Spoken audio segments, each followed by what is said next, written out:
Bueno gente, cambiando llave térmica en domicilio, poca capacidad, mala calidad, vencida. Así que bueno, vamos a poner una Sika de batalla, pero algo que funcione.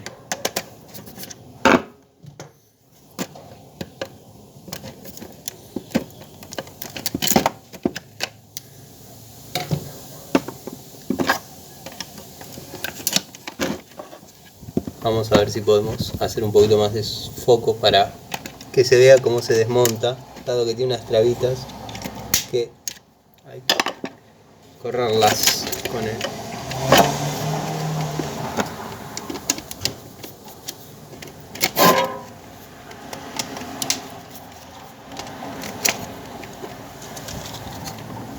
Salió.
La idea es dejarla montada antes de que se acabe la batería del celular para que no quede un video incompleto, ¿no?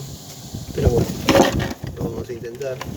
No es una tarea demasiado complicada, pero a veces el largo de los cables no ayuda.